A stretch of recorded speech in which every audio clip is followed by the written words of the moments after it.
Bueno, y pues seguimos con el siguiente curso de esta jornada.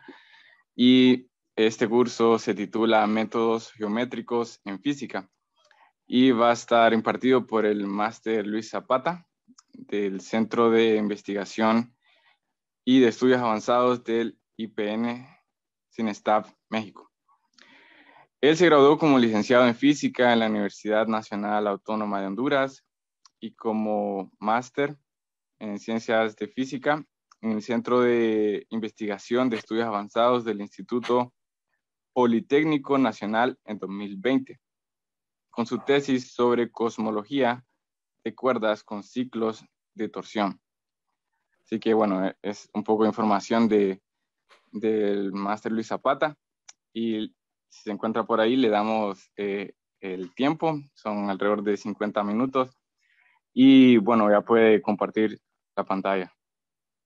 Ok, sí, por aquí estoy. Hola, mucho gusto estar con ustedes. Es un placer enorme regresar a la escuela de física, regresar a casa, al menos virtualmente, y gracias por la invitación a impartir este curso. Para mí es un placerazo, es un placer enorme. Y voy a compartir una pantalla.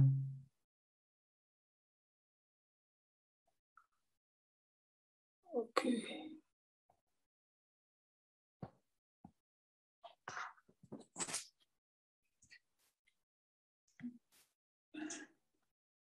No sé si ya estoy habilitado para poderlo.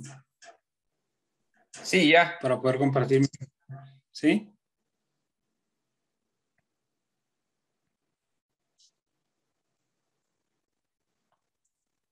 Ok, tengo ciertas dificultades aquí.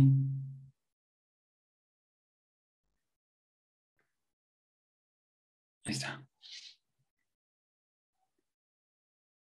Sí, ya comenzó. Ya Ok. se ve. ¿Sí se ve la pantalla? Sí. Ok, está perfecto. Ok, como les decía, es un placer enorme impartir este curso y bueno, vamos a ello, a ver qué pasa.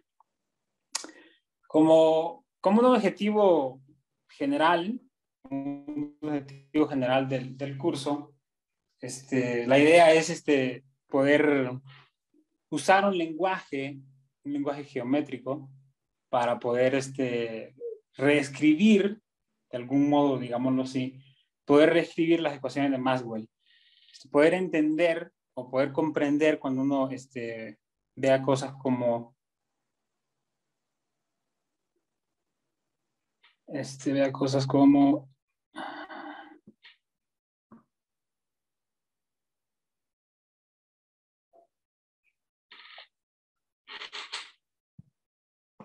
cuando veamos cosas como lo siguiente, ¿no?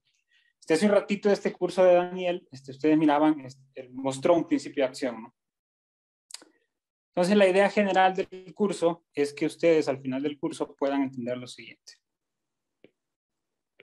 Si ustedes observan en un paper cosas como estas,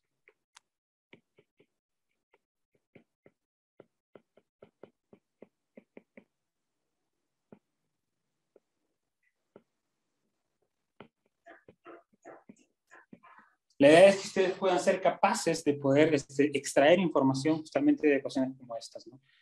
Y en esencia, lo que tenemos aquí es un principio de acción que, como saben de mecánica clásica, podemos hacer una variación de este principio de acción y finalmente mostrar esta ecuación que, como veremos, yo espero que en el quinto día del curso, ustedes sean capaces de poder conectar esta ecuación muy fancy, justamente con dos de las ecuaciones de la teoría de Maxwell, ¿no? Del electromagnetismo de Maxwell. Por otro lado, Déjenme comentarles un poquito el plan del curso y, avanzar en esa medida, ¿no? Entonces, la idea en este primer día es ver un poquito de algunos conceptos básicos de topología. No nos vamos a detener mucho en cuestiones rigurosas de la topología, porque en esencia para el plan que yo tengo pues no va a ser necesario, salvo lo que me interesa es que al menos la terminología se tenga, ¿no? Es decir, tengamos todo el vocabulario para poder entender lo que vamos a ir hablando a lo largo del curso, ¿no? Por otro lado, vamos a ver qué son las variedades topológicas y vamos a intentar montar sobre ese objeto una estructura, a la cual vamos a llamar una estructura diferenciable. En el segundo día, la idea es poder ver qué son espacios tangentes, definir qué es un espacio tangente, ver flujos, unos objetos que se llaman flujos, ver el corchete de Lie y la derivada de Lie. En el tercer día, definir el espacio cotangente, el producto cuña, o se conoce como el producto Waite en inglés, definir la derivada exterior y definir tensores, ¿no? En particular, los tensores más importantes van a ser la métrica, ¿no? La métrica y el tensor de Maxwell.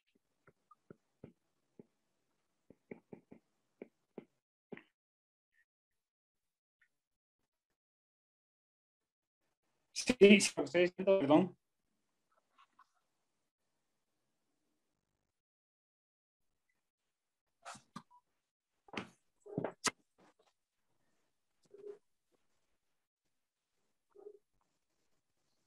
¿Sí estamos bien? Sí, estamos bien. Sí, todo ¿Sí? bien. Ok. Entonces, en el tercer día les comentaba ver finalmente tensores. ¿Qué es un tensor? ¿Qué es ese objeto? Y en particular nos vamos a concentrar en la métrica y en el tensor de Maxwell. Por otro lado, el cuarto día, vamos a ver, vamos a definir la integración en variedades, el teorema de Stokes y una operación muy importante que se llama la estrella de Hodge. Y el quinto día, como les comentaba, intentar aterrizar lo que veamos en los primeros 4 días a la teoría de Maxwell y a la mecánica clásica. El lenguaje que vamos a usar tiene muchas ventajas, ¿no? O sea, honestamente tiene muchas ventajas. Por un lado, es la elegancia con la que se escriben las ecuaciones, ¿no? Es decir, se escriben de una forma muy simplificada, como por ejemplo lo que yo escribía por aquí, ¿no? Esta ecuación codifica 2 de las 4 ecuaciones de la teoría de Maxwell, ¿no? Y como pueden ver, o sea, es una ecuación muy elegante, muy sencilla, y esa es una de las ventajas del lenguaje, ¿no? Por otro lado, conectando un poquito con lo que les está hablando Daniel, en relatividad general es muy natural, es extremadamente natural introducir toda esta estructura matemática de las variedades diferenciables. ¿Por qué? Porque en general el espacio-tiempo, 1,3, esto solo se refiere a que la métrica tiene una asignatura 1, es decir, una entrada negativa, por ejemplo, y 3 entradas positivas en la métrica. Eso se le conoce como asignatura. Pero en general, lo que quiero decir es que en relatividad general, el lugar donde se lleva a cabo la dinámica de los objetos es curvo. Y como Daniel les está hablando, la curvatura del espacio-tiempo como una variedad es debido a la presencia de la materia energía en el espacio-tiempo. Entonces, este lenguaje tiene un lugar natural justamente para describir la relatividad general. Por otro lado, las teorías de norma, es decir, el modelo estándar, del cual también ustedes pues están viendo un curso, si mal no recuerdo, en la primera jornada de la escuela, lo que subyace, el principio fundamental que subyace al modelo estándar se conoce como el principio de Gauge. Y en esencia las teorías que describen el modelo estándar se conocen como teorías de norma. En este lenguaje, la gente se dio cuenta que justamente las teorías de norma implicadas en el modelo estándar son lo mismo que lo que en matemáticas se conoce como la teoría de conexiones. Por ejemplo, la relatividad general es el primer sitio donde ya nos encontramos las conexiones, ¿no? Estos objetos, conexiones, lo que nos permiten es poder transportar, por ejemplo, vectores en espacios con una curvatura no trivial. Por ejemplo, Daniel les mostraba una esfera, ¿no? Entonces, la pregunta es, cuando uno mueve vectores en esos espacios curvos, ¿cuál es la forma consistente de hacerlo? Y esa forma está determinada, moverlos en un espacio curvo se lleva a cabo de forma consistente vía una conexión. Y justamente en la teoría de norma pasa lo mismo, uno transporta objetos vía una conexión. La teoría de norma más simple resulta ser la teoría del electromagnetismo de Maxwell, donde el grupo de norma implicado es un grupo que se conoce como U1, es el grupo de matriz de escalares, es un grupo de escalares, y en esencia lo que dice es que uno puede hacer una transformación sobre un objeto que ustedes supongo que conocen la mayoría, que es el potencial vectorial. Uno puede hacer una transformación sobre ese objeto del siguiente modo. Más alfa, donde alfa depende de las coordenadas del espacio-tiempo. Es una teoría de norma, en esencia lo que dice es que las ecuaciones, o el principio de acción, se va a mantener invariante justamente a esta transformación de norma. Permítanme escribir quién es F en índices. Esto es un tensor antisimétrico. 1,9.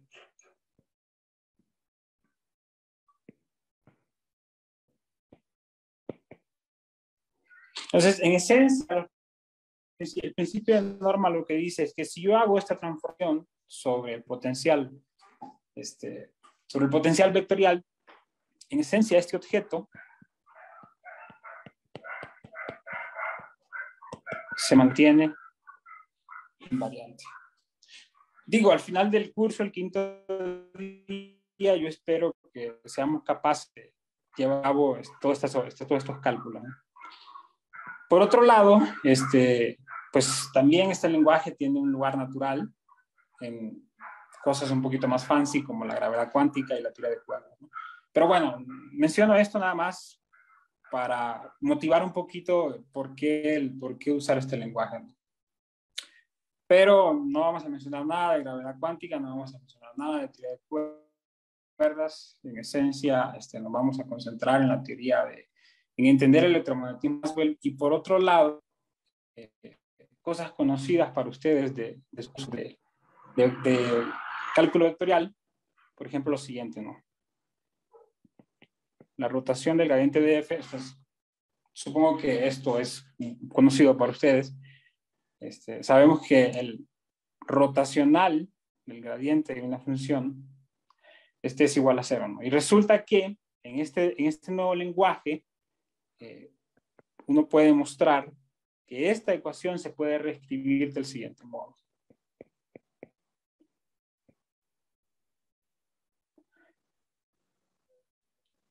Perdón.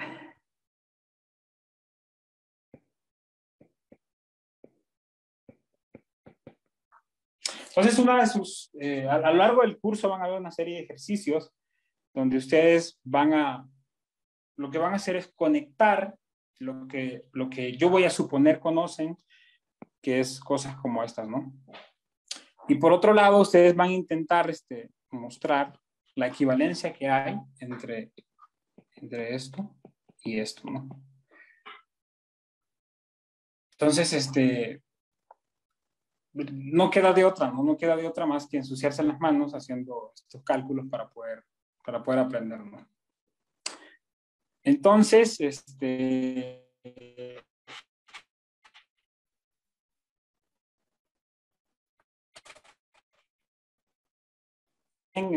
más cerca que llevar el electromagnetismo, la mecánica clásica, la mecánica cuántica y la termodinámica. Yo me voy a enfocar en mecánica clásica y electromagnetismo. De mecánica cuántica y de termodinámica, no voy a poder decir mayor cosa por razones de tiempo, ¿no? Desde el punto de vista estrictamente matemático, una motivación para esto es que todos los objetos, toda la estructura que montemos en estos espacios altodimensionales, que son las variedades, van a ser independientes del sistema coordenado. Es decir, nosotros estamos acostumbrados, o el progreso que nosotros tenemos a lo largo de nuestra licenciatura es empezar por R a la R, los reales, ¿no? Y ahí uno pues aprende a diferenciar, a integrar. Luego uno se va un poquito más allá, a R3. Luego, para los estudiantes de matemática y física que llevan vectorial, entonces damos un paso más y aprendemos diferenciación e integración de funciones que tienen valor vectorial. Luego, nosotros lo que vamos a hacer es llevar esa estructura del cálculo a objetos que tienen una topología que es no trivial, o dicho de otro modo, en espacios que tienen que son curvos, ¿no? Y de alta dimensión. Es decir, por alta dimensión me refiero a n mayor que 3.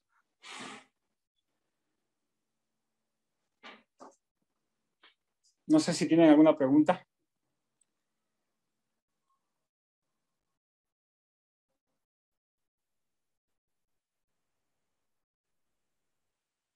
Bueno, vamos a comenzar con el plan de esto. Preliminares, muy superficialmente, no sin ningún rigor. Luis. ¿Hay preguntas? ¿Sí? No, solo un pequeño comentario, Luis, y a todo el público, de que aprovechen esta oportunidad realmente. No tenemos expertos en estos temas aquí en la Universidad Nacional y pues cualquier pregunta que tengan, duda pequeña, por favor, háganla. La idea es que aprovechen a Luis y a todos los speakers, ¿verdad? Nada más eso, Luis. Sí, claro, yo no tengo ningún problema, o sea, interrúmpanme, pregunten, o sea, lo que sea, lo que yo pueda responder, lo voy a hacer con todo el gusto del mundo, y lo que no pueda responder, al siguiente día, con toda seguridad, voy a intentar, dar un panorama, ¿no? O explicar mejor algo que en su momento no pueda responder. Y sí, o sea, yo preferiría que sí hagan todas las preguntas que se les ocurran, ¿no? Todo lo posible. Al final de cuentas, no hay malas preguntas, lo que sí hay son malas respuestas, ¿no? Pero de eso pues, todos aprendemos. Entonces, pregunten, ¿eh? No tengan pena ni miedo y me pueden decir Luis, no pasa nada. Preferiría que me digan Luis. Entonces, comencemos, ¿no? Comencemos con los preliminares, así de forma muy, muy ingenua, definiendo qué es un conjunto, ¿no? O qué vamos a entender por un conjunto. En general, una definición muy ingenua va a ser la siguiente. Es una agrupación de elementos definidos por alguna característica, ¿no? Es decir, por una propiedad que es compartida por todos esos elementos. Y ya para nosotros son conocidos, por ejemplo, los números naturales, ¿no? 1, 2, 3.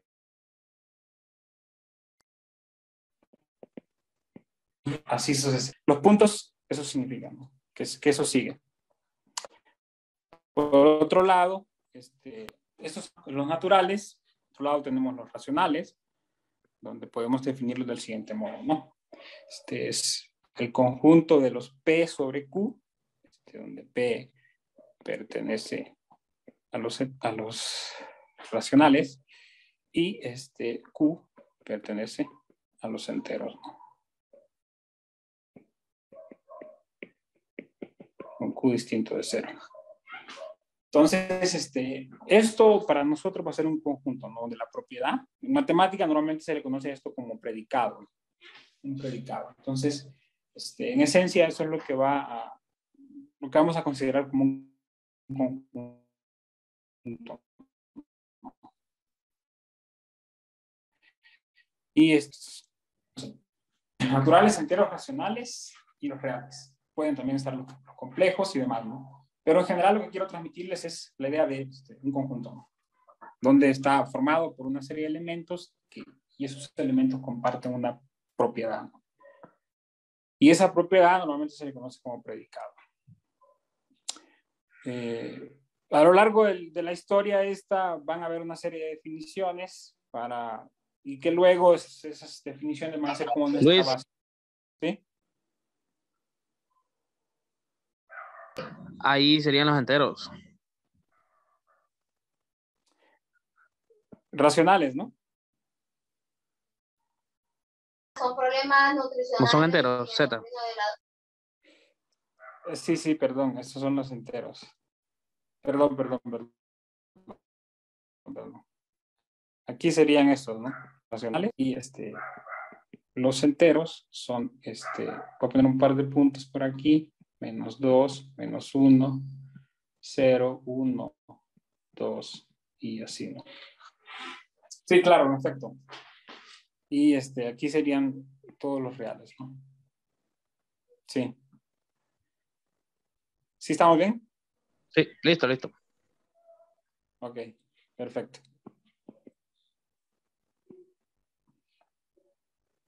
Ahora, como les decía, ¿no? Van a haber una serie de definiciones para poder sentar las bases, ¿no? Y el lenguaje, esencialmente.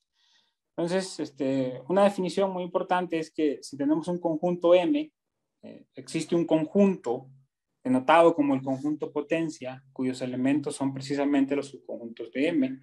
¿Qué me refiero con esto? O sea, suponga que tengo un conjunto y esto son esos dos elementos, ¿no? Y esos dos elementos están caracterizados por alguna propiedad, la cual por ahora no importa, ¿no? Solo intentemos dar el mensaje de a qué me refiero con un conjunto potencia. Entonces, el conjunto potencia es el conjunto cuyos elementos son precisamente los subconjuntos de M. Entonces,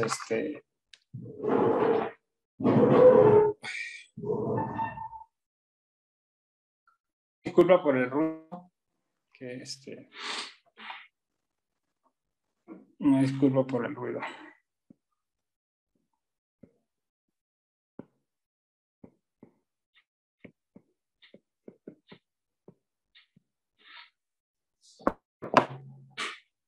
Entonces, esta es la idea del conjunto potencia. Son conjuntos y conjunto M. Esta idea de conjunto potencia va a ser importante para una definición que vamos a introducir más adelante sobre pasos topológicos, ¿no? Ok, sigamos. Segunda definición. Supongan que A y B son conjuntos.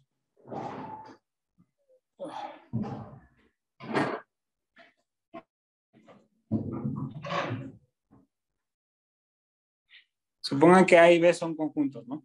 Entonces vamos a definir un mapa o un mapeo, se suele nombrar como una regla o una relación, la cual va a ser lo siguiente. Supongan A que pertenece al conjunto A. Entonces, este mapeo lo que va a hacer es agarrar elementos del conjunto A y los va a mapear a un elemento, el cual vamos a nombrar F de A. Donde F de A lo podemos nombrar como B, donde B pertenece al conjunto B. En esencia, esto para ustedes no es desconocido, es lo que normalmente lo que nosotros en un curso de cálculo llamamos como Y igual a F de X. Pero si dicho de otro modo, un mapeo es lo que nosotros aprendemos en un curso de cálculo como una función. Entonces, solo que aquí vamos a formalizar un poco y lo vamos a denominar mapeo. donde ese mapeo lo que va a hacer es agarrar elementos de un conjunto y los va a mapear al otro conjunto.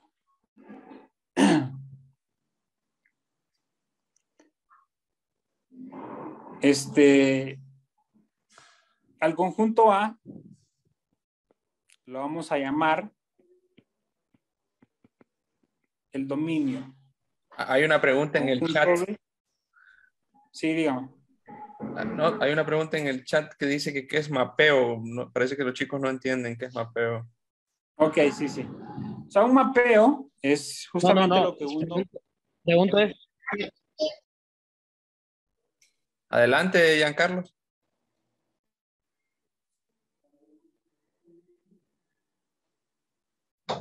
si es que ahí, si es mapeo o mapa, lo que está definiendo. Sí, es indistinto el lenguaje. Un mapa, un mapeo, el lenguaje es el mismo. Me refiero exactamente a lo mismo. Es decir, si yo digo mapeo o mapa, es exactamente la misma cosa. O sea, un mapa va a ser un objeto, una relación, una regla, que va a agarrar elementos de un conjunto y los va a mapear al otro conjunto. Pero Una regla mapa de y mapeo, asignación. sí, mapa y mapeo, solo un nombre, ¿no? Es decir, que yo le doy a F, ¿no?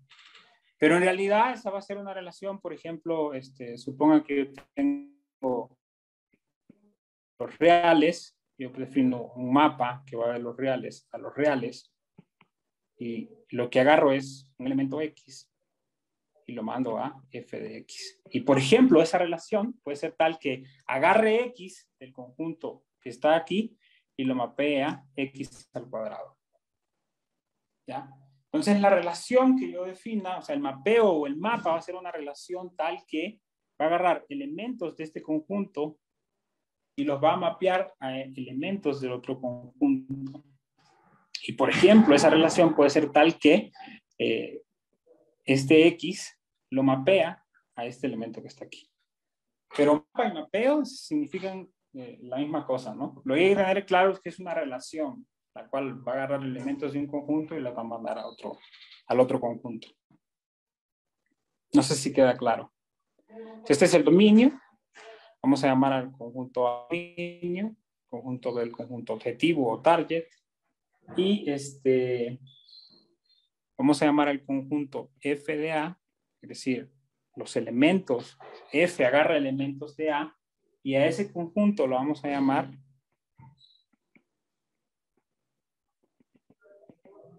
o lo vamos a definir como la imagen del conjunto A bajo la relación F, o bajo el mapeo F o bajo el mapa F.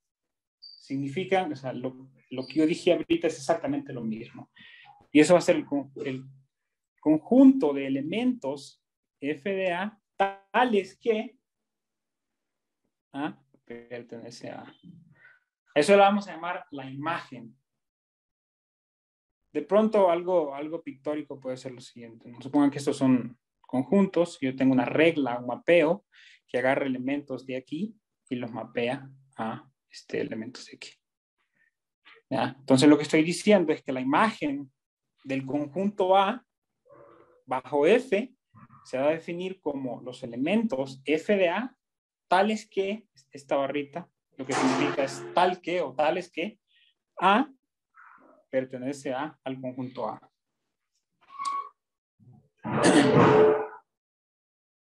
Es un poquito de lenguaje, ¿no? No sé si tienen preguntas. O sea, si tienen preguntas, interrúmpanme, ¿eh? Pero es importante que vayan quedando claros estos conceptos porque van a aparecer a lo largo del curso, ¿no? Por otro lado, o sea, un mapeo, un mapa F del conjunto A al conjunto B se dice que es inyectivo. Vamos a llamar a ese mapeo inyectivo si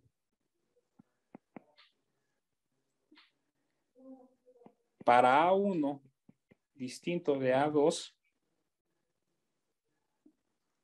tenemos que F de A1 es distinto de F de A2. A eso vamos a llamar un mapeo inyectivo, ¿no? Si yo tengo dos elementos del conjunto A, estos elementos los llamo A1 y A2, entonces F de A1 va a ser distinto de F de A2. Vamos a ver esas cosas o vamos a aterrizarlo un poquito con ejemplos, ¿no? Voy a decir que un mapeo es sobreyectivo o sobre si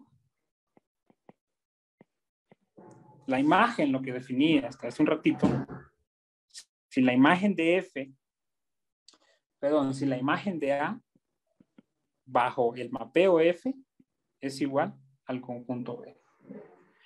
Y voy a decir que es biyectivo si es inyectivo. Si pongámosle esto 1, pongámosle esto 2, ¿no? Entonces, es inyectivo si es 1 y 2. Dicho de otro modo, o sea, un mapeo biyectivo es aquel que sea inyectivo y sobreyectivo. Un mapeo importante va a ser el mapeo de identidad, ¿no? El mapeo de identidad de un conjunto A. Eso lo que va a hacer es agarrar elementos de A y los va a mandar a... En algún momento van a aparecer estas. Va a ser necesario recurrir a estas ideas, ¿no? El mapeo de identidad. Es decir, que un mapeo de identidad agarra elementos de A y de A y los manda a A. Dicho de otro modo, no le hace nada. Pues. Deja exactamente el mismo elemento. Por otro lado, otro mapeo que es importante es el siguiente, ¿no? Supongan que ustedes tienen un mapa F de A a B y tienen un mapeo G de B a C. Entonces, uno puede construir a partir de esos mapeos un mapeo que se conoce como mapeo, como el mapeo composición, donde F, composición G, hacer un elemento, agarrar elementos de A y los va a mandar a elementos de C. Y uno puede estudiar de nuevo cómo es el comportamiento de ese nuevo mapeo, ¿no? Es decir, si es inyectivo, si es sobreyectivo o biyectivo.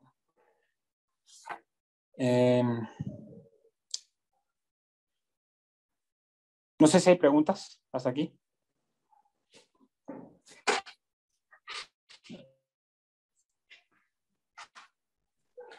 ¿El mapeo de identidad es algo que podría llamarse un isomorfismo? Ok, sí. Permítame llegar ahí, ¿no? Para definir qué es exactamente un isomorfismo y de dónde aparece la noción de isomorfismo, ¿no? Solo, Okay. Sí, permíteme llego ahí, ¿no? Permíteme llego ahí.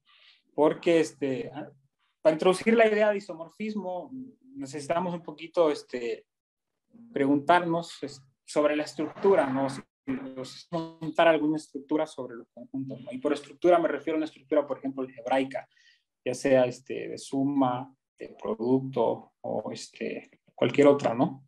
En el sentido abstracto, a eso me refiero con cualquier otra. Pero, en efecto, vamos a llegar ahí, ¿no?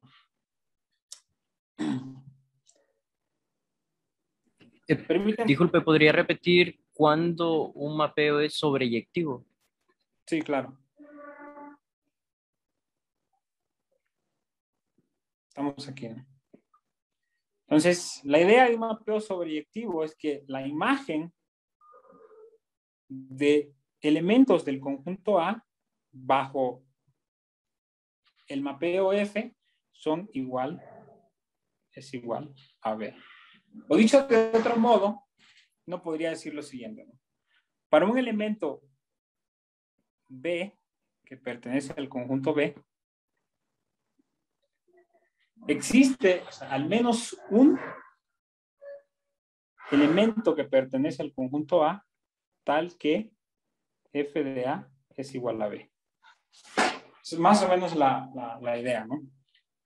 Pero permítanme mostrar algunos ejemplos para que esto quede claro, ¿no? Sí, ¿De qué se trata esto? ¿Sí? sí, entendí. Ok.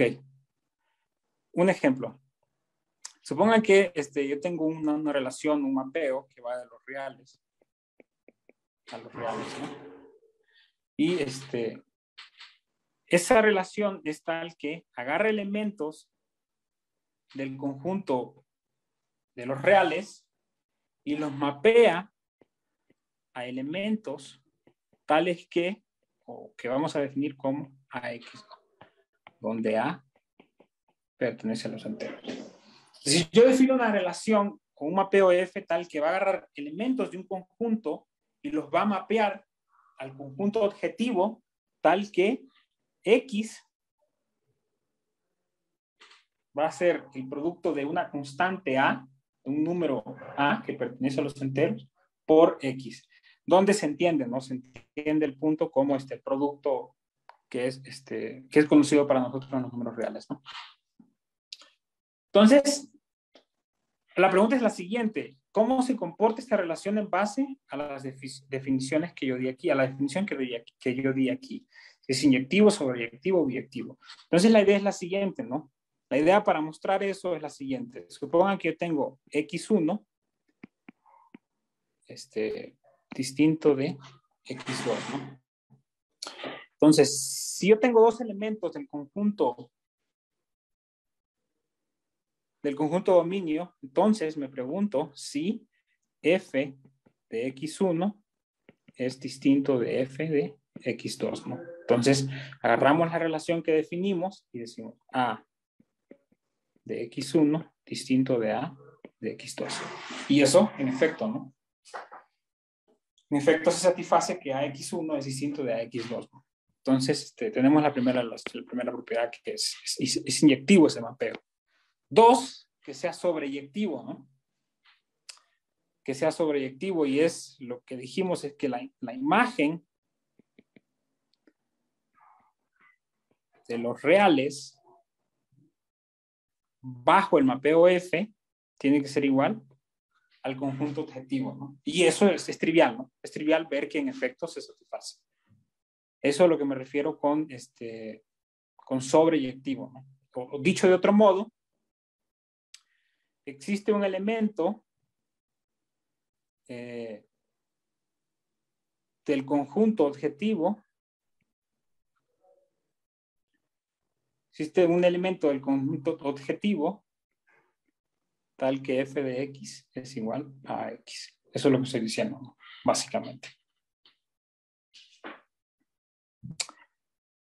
Y se satisfacen las dos propiedades, entonces la tercera es trivial, ¿no? Es biyectivo el mapeo. O por ejemplo, una relación un poquito más interesante es la siguiente. Suponga que yo tengo un mapeo de los reales a los reales, tal que agarra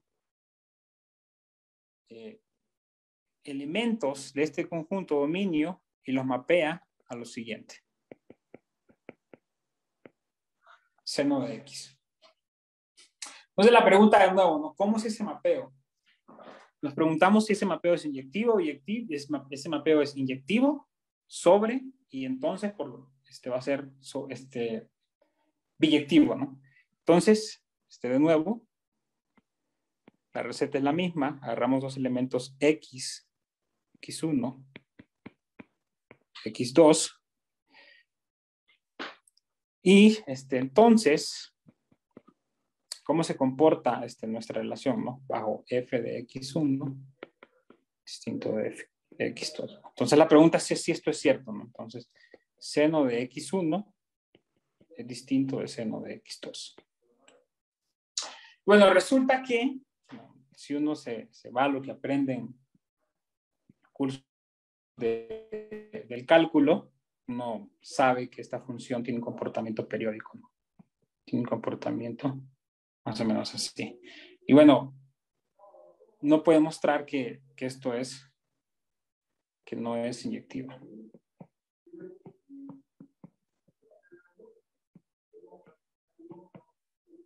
Y es claro, ¿no? O sea, por ejemplo, si yo agarro un elemento X1 que sea igual a pi medios y agarro un elemento X2 que sea igual a 3 pi medios, entonces ese es un contraejemplo, ¿no? Un contraejemplo el cual me dice que f de X1 es igual a f de X2. Entonces hay una contradicción, ¿no? Justamente lo que llego es una contradicción y por lo tanto concluyo que no es inyectiva. ¿Se entiende? No sé si se entendió la idea. Si no, me preguntan, ¿no?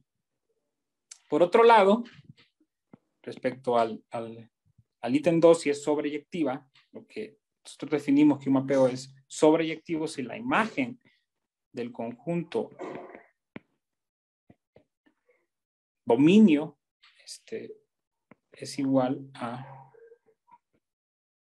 conjunto objetivo, ¿no? Y bueno, claramente, no, ¿verdad? Es decir, si yo agarro f, un elemento f de x, bajo mi relación que es seno de x, esto, lo que muestra es que la imagen de f de los reales bajo x es igual a menos 1 a 1, ¿no? Dicho de otro modo, hay elementos, noten ustedes que menos 1,1 sí está contenido en los reales, ¿no? Eso sí, pero hay elementos del conjunto objetivo, a lo que llamamos B, hay elementos de este conjunto, llamémosle Y, un elemento que pertenece a este conjunto, tal que Y es distinto de este de A. Puedo agarrar elementos de este conjunto B que no están menos 1, 1, y a eso no le corresponde un elemento en el conjunto dominio. Más o menos esa es la idea, ¿no? Entonces, esto que está aquí es distinto del conjunto objetivo. Entonces, por lo tanto, este mapeo o esta relación que yo definí aquí ni es inyectiva ni es sobreyectiva. Por lo tanto, no es biyectiva. Pero ahí les voy a dejar un ejercicio que es el siguiente. Voy a dejar el siguiente ejercicio, ¿no? Piensen un poquito qué pasa si ahora ese mapeo yo lo defino del siguiente modo. Piensen un poquito, hagan este ejercicio.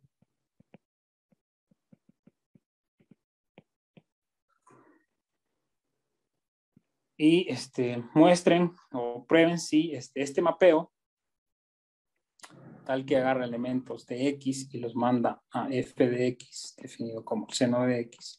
Piensen un poquito si este mapeo es inyectivo, sobreyectivo, inyectivo, sobreyectivo y por lo tanto biyectivo, ¿no?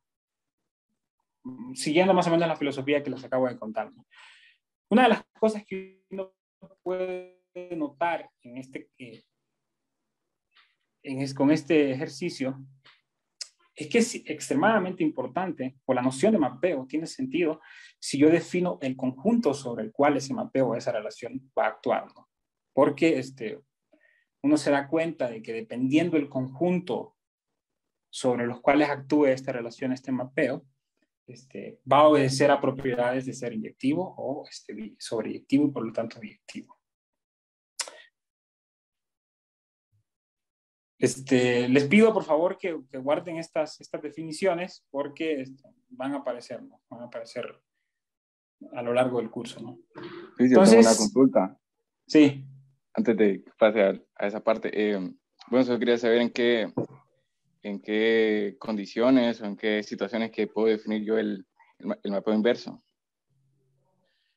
Sí, exactamente. El mapeo inverso es justamente, se puede definir si tu mapa o tu relación es inyectiva y sobreyectiva. Si eso te garantiza que si el mapeo es inyectivo y sobreyectivo y por lo tanto biyectivo, te garantiza la existencia de la inversa. Por ejemplo, en el caso ¿no? En el caso que analizamos aquí con f de x definido así, ¿no? Lo que puede mostrar es que hay elementos que bajo la inversa no tienen un elemento en el conjunto dominio. Pero si el mapeo es inyectivo y sobreyectivo, entonces uno puede garantizar que van a haber, elementos de este conjunto a los cuales les corresponde un elemento del conjunto dominio. La condición para que el mapeo sea o para que exista la inversa, es que sea inyectivo y sobreyectivo. No sé si eso responde a tu pregunta. Sí, gracias. Ok. Podría dejarles algunos ejercicios más para que practiquen esas ideas y esas nociones porque son importantes, ¿no? Entonces, supongamos que los conjuntos con los que hemos estado trabajando son provistos o los dotamos de alguna estructura algebraica, ¿no? Que les mencionaba, por ejemplo, el producto o la suma, ¿no? Entonces, si el mapeo F, digamos, el mapeo F del conjunto A al conjunto B, es tal que preserva dicha estructura, entonces decimos que F es un homomorfismo. ¿A qué me refiero con estructura? A lo que me refiero es que si yo agarro, o sea, si yo defino este producto sobre el conjunto dominio, donde el puntito se refiere a un producto abstracto, ¿no? O sea, no tiene por qué ser producto conocido de nuestros cursos de cálculo, ¿no? O sea, es un producto abstracto. Entonces decimos que el mapeo F es un homomorfismo si preserva esta estructura. Es decir, si F de A es igual a F de A, F de B. ¿Ya? Entonces, noten que un producto es definido en el conjunto dominio y otro producto lo definimos en el conjunto objetivo. Pero en esencia lo que nosotros vamos a decir o lo que nosotros definimos es que un mapeo va a ser un homomorfismo en tanto preserva la estructura de conjuntos en este caso, o la estructura de grupos, o la estructura que montemos en los conjuntos, ¿no?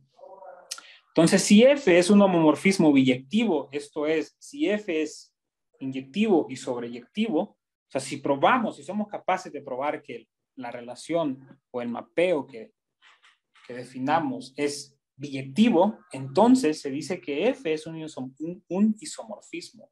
Y por lo tanto, vamos a decir que el conjunto A es isomórfico al conjunto B. ¿Ya? Entonces, como un ejercicio para poder revisar esto, es lo que mencionó uno de sus compañeros hace un ratito, ¿no? Muestren si el mapeo de identidad satisface con estas condiciones que yo acabo de definir aquí, ¿no? Muestren si este mapeo idea es un homomorfismo, ¿no? Donde A supongan que son los reales, ¿no? Entonces, vean si se satisfacen las propiedades que yo he definido anteriormente, ¿no? A ver cómo vamos con el tiempo. Ok, permítame solo definir qué es esto de las relaciones de equivalencia y hacer este ejemplo que está aquí. Entonces, la noción de relaciones de equivalencia es una definición muy importante, o sea, nos permite hacer construcciones más rigurosas, ¿no? de los elementos, o definir de forma rigurosa los elementos que vamos a montar en una variedad, ¿no? Entonces, una relación de equivalencia se dice que, anotada por esto que está aquí, es una relación de equivalencia si satisface los requerimientos de ser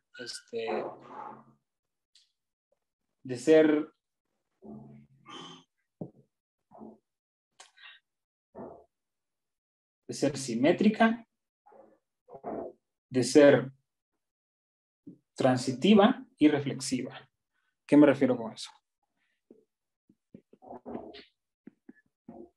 Reflexiva. A lo que se refiere es que si yo tengo dos elementos, entonces ese elemento es equivalente a sí mismo. Eso se refiere a reflexiva. Simétrica se refiere a que si A es equivalente a B, entonces B es equivalente a A. Transitiva se refiere al hecho que si A es equivalente a B y B es equivalente a C, entonces A es equivalente a C. Esta definición parece inofensiva a primera vista, pero es realmente poderosa. Es increíble cómo aparece esta definición en toda la estructura que veamos en el curso y en toda la estructura que no veamos en el curso. Es muy inofensiva, pero es muy poderosa. Entonces, para que quede clara la idea... Recordarle que ya queda poco tiempo. Entonces... Permíteme un minutito, ¿no? Permíteme un minutito y un minutito, y luego pasamos a preguntas. Sí, exactamente. Un minutito termino con este ejemplo para que quede claro a qué se refiere esto de la relación de equivalencia, ¿no? Entonces, supongan ustedes que tienen un conjunto y ese conjunto son números complejos, tales que la imagen de ese número complejo es mayor que 0, ¿no? Entonces, definamos un grupo, que se conoce como el SL2Z, cuyas entradas son enteros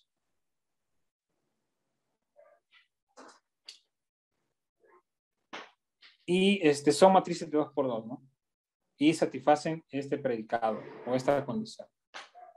Entonces vamos a introducir una relación de equivalencia para este conjunto, ¿no? Que está determinado por los complejos con imagen mayor o igual que 0.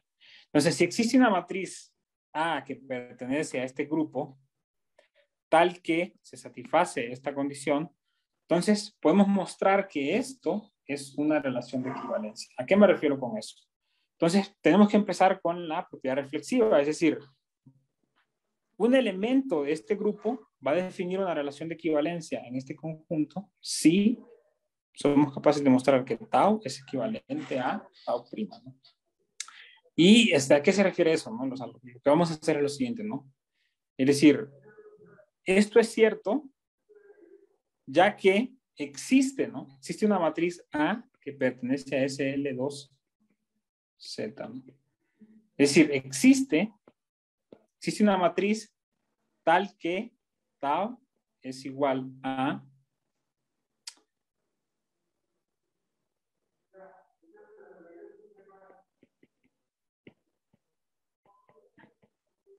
más D. Y esa matriz es justamente la matriz de identidad, ¿no?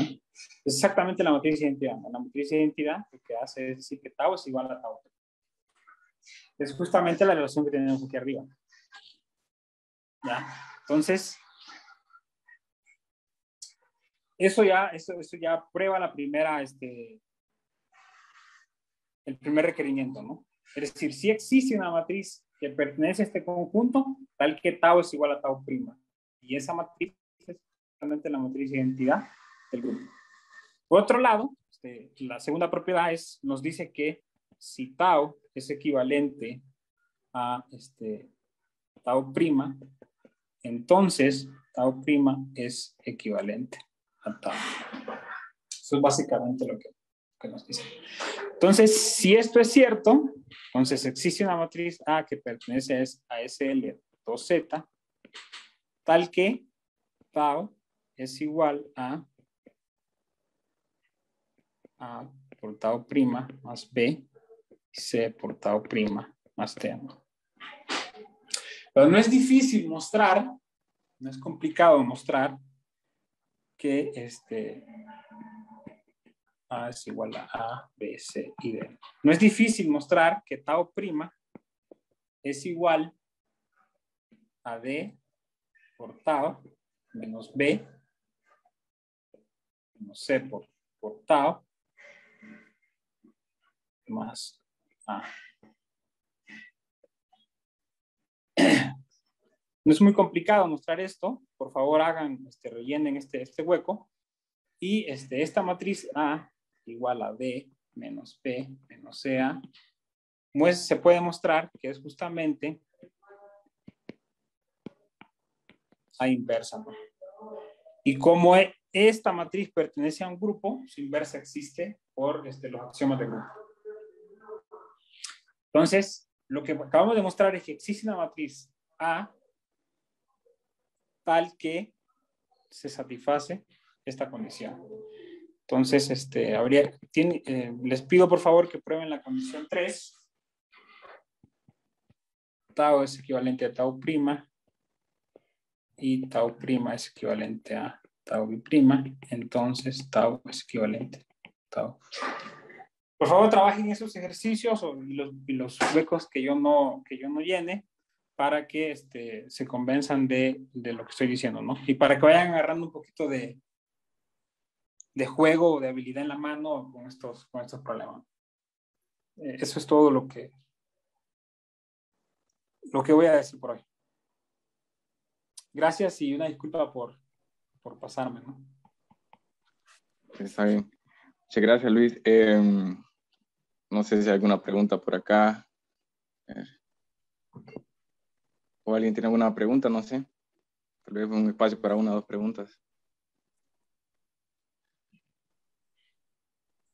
Bien, José Alvarenga.